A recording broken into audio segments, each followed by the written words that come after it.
que repetir as mesmas palavras centenas de vezes? É uma dúvida super comum, não é verdade? Muita gente olha para o ato de desfiar as contas de um rosário ou de entoar orações antigas sem parar e enxerga ali só um ciclo automático, robótico, completamente vazio. Mas será mesmo que as maiores tradições da história humana prescreveriam um exercício sem nenhum sentido? A gente vai desafiar essa ideia agora mesmo. A oração repetitiva tem, na verdade, uma função prática que é simplesmente impressionante. Parte 1. A oração repetitiva e o Sansara. Vamos lá. Para entender o verdadeiro motivo dessa repetição, primeiro a gente precisa montar o palco. Existe um contraste gigantesco entre os movimentos implacáveis da natureza e a nossa mente. E é bem aí que a gente esbarra naquela ideia antiquíssima do Sansara. Na física, na natureza, de forma geral, tudo opera num grande círculo fechado. Uma estrela morre e, bilhões de anos depois, os componentes dela formam outra estrela incrivelmente parecida. O universo físico é um cenário de criação e destruição contínuas, onde não há nada realmente novo. Não existe um destino final. Existe apenas uma reciclagem e substituição infinita e sem nenhum propósito superior.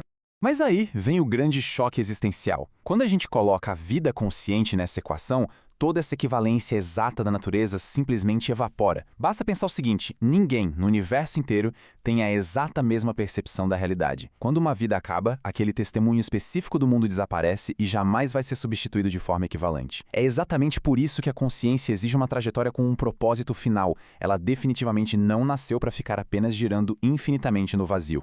Parte 2. A funda de Davi. E é justamente compreendendo essa necessidade desesperada por um propósito que aquela repetição que parecia vazia lá no começo revela um mecanismo de ação que é fascinante.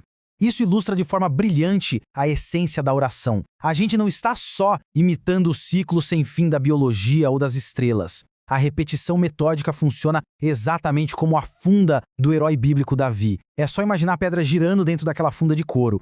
Quem observa de longe pode até achar que a pedra está só andando em círculos, presa no Sansara, mas quem está rodando a funda sabe muito bem que cada volta acumula mais e mais velocidade e tensão para um lançamento altamente direcionado. E essa é, literalmente, a grande sacada. A repetição das palavras divinas cria um momento espiritual, um verdadeiro embalo. É uma ação super focada para moldar a inteligência e quebrar de vez a inércia cósmica. Sem essa inércia direcional interior, chegar ao fim da vida seria como bater de frente num muro de concreto em altíssima velocidade.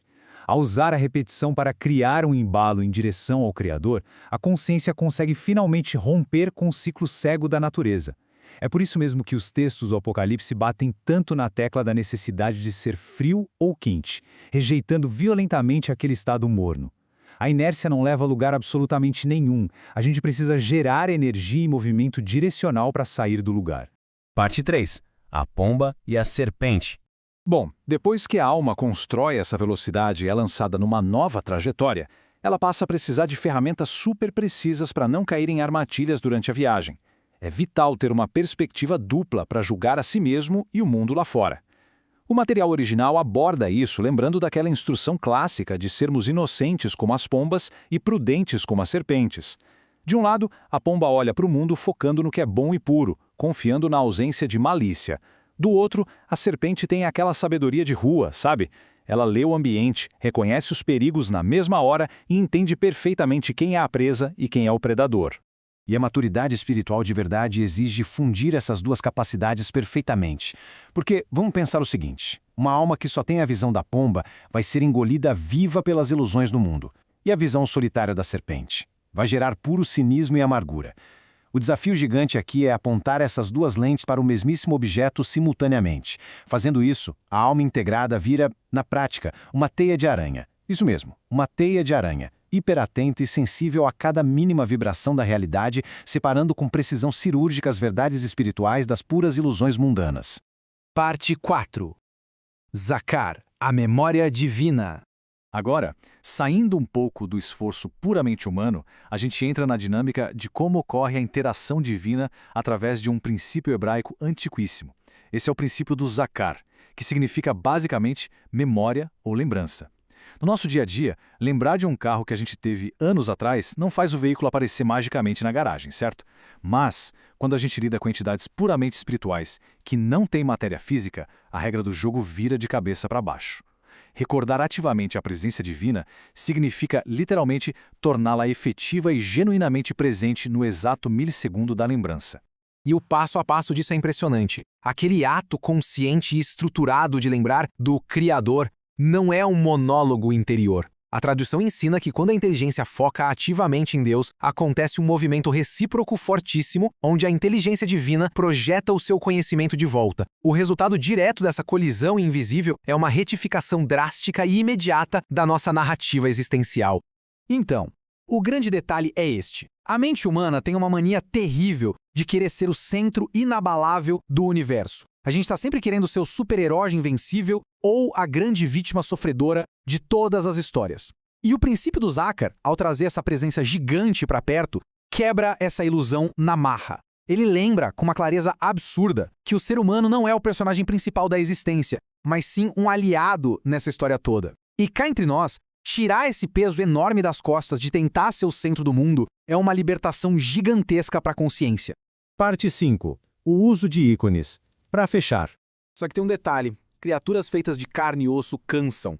Como é que a gente mantém a atenção da mente num conceito místico tão profundo lidando com a exaustão bizarra do dia a dia? É exatamente por isso que práticas materiais rigorosas são exigidas. Ficar de pé por horas, ajoelhar, usar o corpo ativamente durante o momento de contemplação e fixar o olhar em ícones não são só acessórios estéticos, não. Essas ações servem como âncoras. Quando o intelecto fraqueja, a postura do corpo puxa a atenção de volta na hora. Os ícones físicos são aqueles gatilhos externos que garantem que aquele exercício interno da memória, o Zácar, continue ativo, amarrando firmemente o mundo físico no espiritual. E isso leva a gente para nossa grande conclusão.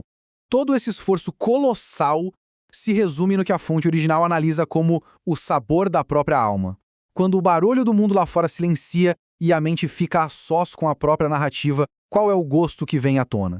É o desespero azedo e amargo de uma fruta verde girando sem rumo e solta no samsara? Ou é aquele sabor tranquilo de quem percebe que a funda de Davi está ganhando um momento, amadurecendo passo a passo, rumo a uma existência infinitamente maior? Essa é a grande reflexão que fica hoje. Um grande abraço e até a nossa próxima análise.